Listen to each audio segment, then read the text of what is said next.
You have a kid who loves Harry Potter and you're not sure if you want to add a Universal day to your Walt Disney World trip, or maybe you're even considering a whole trip to Universal Orlando. Keep watching for 5 things you need to know about the Wizarding World of Harry Potter. Showcase suggestions, where I share travel tips and lists of 5 to help make traveling with kids a little easier.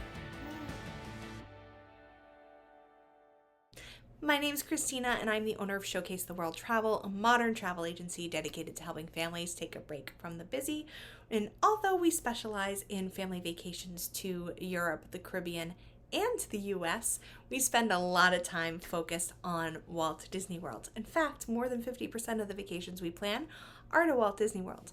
We do love planning Universal trips as well, but more and more we're getting families with young children asking us about adding a day at the Wizarding World of Harry Potter.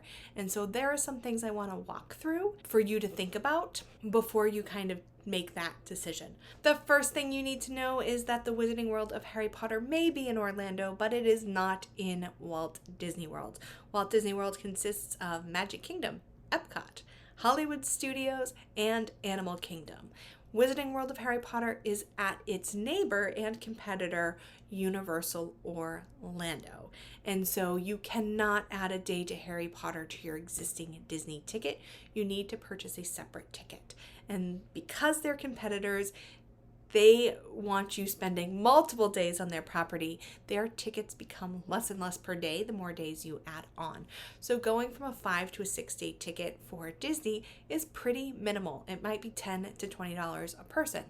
Taking one of your days and going over to the Wizarding World of Harry Potter will require you to spend money on a separate 1-day ticket. 1-day tickets can be anywhere from $100 to $200 per person. So you need to think about the costs before you do that. Another thing to think about in the costs of spending a day at Universal are there are 2 distinct themed areas: Diagon Alley in Universal Orlando and Hogsmeade in the Islands of Adventure. Universal Orlando and Islands of Adventure are 2 different theme parks which require 2 different entrances. The only way to visit both in the same day is using a park-to-park ticket, which is an additional cost on top of the expense you are already paying to go to Universal. The Hogwarts Express connects the 2 lands and allows you to go and feel immersed and go in between the 2, but you are required to have a park-to-park ticket in order to experience that. The next thing that you need to know is all of the rides in Wizarding World of Harry Potter have height requirements.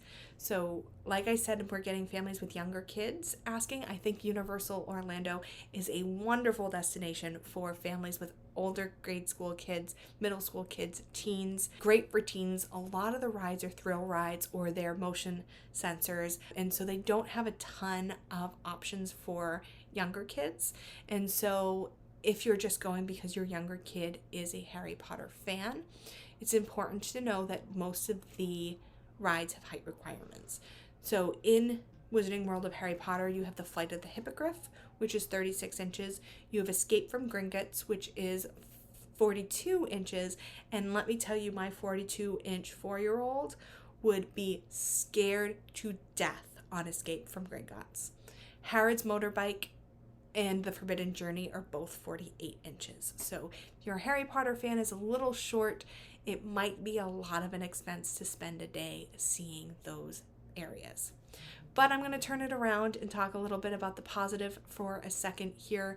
Number 4 thing to know about Wizarding World of Harry Potter is the theme land alone is incredible, and it's immersive, and it's so fun to be able to be in that world, and you really do feel like you're stepping into the movies and the books when you're there. And so with some of the entertainment, with the experiences like Ollivanders, with the wands that interact with the land, there is a lot to be excited about for younger kids in Wizarding World. There's just not as many attractions that they can enjoy. The fifth thing you need to know is that you could spend a whole day just in the 2 Harry Potter worlds. Those lines get very, very, very long. You're talking hours and hours. You're talking about an hour to wait for the quick service in the Wizarding World of Harry Potter. So it's the Leaky Cauldron and the 3 Broomsticks. So without an express pass, you'll likely spend all day riding those 5 attractions. If that's all you're going for, that's all you need. If you want to explore more of Universal Studios, you're going to want to add Express Pass to your ticket, which is an additional cost. So that was a lot. There's a lot of things to think about. Visiting the Wizarding World of Harry Potter might still be worth it to you if your kid is a huge fan, or you might want to wait a year or 2 before you can enjoy everything else that Universal Orlando has to offer. One of the Universal specialists at Showcase the World Travel would love to help you plan your Universal trip or add a day to Universal to your Disney trip. Just let us know. You can schedule a call using the link below. Don't forget to hit the bell to subscribe for more Disney and family travel content. Thank you so much for joining me, and don't forget to take a break from the busy. Need help planning your next family vacation? Visit us at showcasetheworld.com to request a quote or schedule a free vacation consultation. Want more great travel tips? You'll find those there too.